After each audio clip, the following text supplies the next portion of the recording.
Quelli che vedete accanto a me sono dei fiori che qualcuno ha portato qui per ricordare Patrizia Russo, l'insegnante uccisa da suo marito l'altro giorno in provincia di Alessandria. Qui siamo in piazza Cavour, la piazza principale di Favara. Quello che vedete alle mie spalle è il monumento dedicato ai caduti, ma questo è il posto che fino a circa un anno fa occupavano Giovanni e Patrizia, marito e moglie solari, bravissimi e benvoluti da tutti, perché avevano un banco di frutta e verdura nel mercato del giovedì, il mercato del contadino.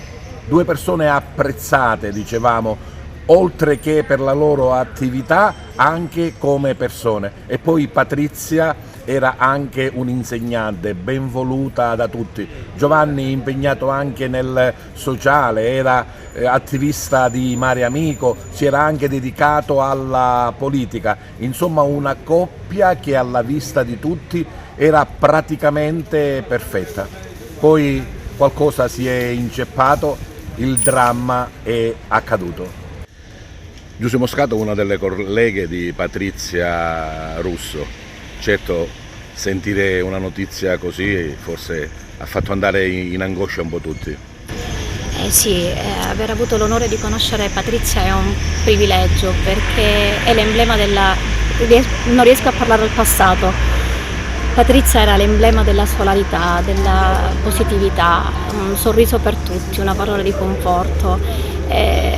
Ricordare Patrizia in questo momento distrugge l'anima, perché la voglio ricordare viva, così come è sempre stata vicina a tutti. Il suo impegno, il suo lavoro a scuola, ma anche il suo impegno e il suo lavoro accanto al suo marito nel banco di frutta che gestivano fino a qualche anno fa qui a Favara. Una persona che non si sottraeva sicuramente ai propri doveri, al lavoro, quando finiva di aiutare il marito qui al mercato di ortofrutta, una doccia di corsa a scuola dove l'aspettavano i suoi ragazzi, ed era un'insegnante fantastica. Come è arrivata questa brutta notizia a scuola? È arrivata come un fulmine a ciel sereno, eravamo in classe e stentavamo a credere a quello che stavamo per sentire, perché non ci sono parole per spiegarlo. Abbiamo visto anche dei fiori, qualcuno ha portato dei fiori qui proprio nel posto dove loro montavano il loro banco verdura e frutta. Sì, il vuoto che lascia Patrizia è un vuoto incolmabile.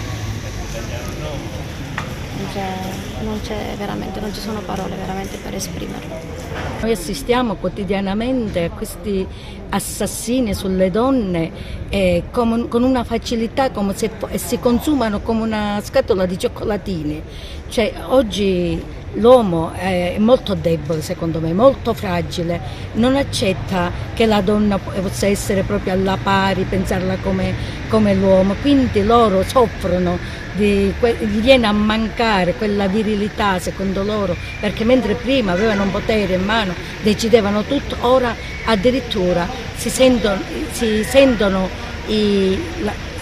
la loro personalità indifesa. Quindi è importante che oggi si lavori proprio su questo problema, ma non sulle donne, ma sugli uomini, perché sono molto fragili, hanno bisogno di supporto veramente, sia a livello psicologico, sociale, economico, e devono liberarsi, cioè la società si deve liberare da queste catene, da questa schiavitù. E poi un appello alla giustizia, si danno delle penalità molto leggere ed è sbagliato, siamo stanche, sia le donne sia i bambini, tutta la popolazione, non solo quella favarese che piange diverse donne, sorelle, mogli, amiche, colleghe, ma tutta l'Italia piange ogni giorno, accendendo la televisione assiste a questo calvario, a questa guerra femminicida.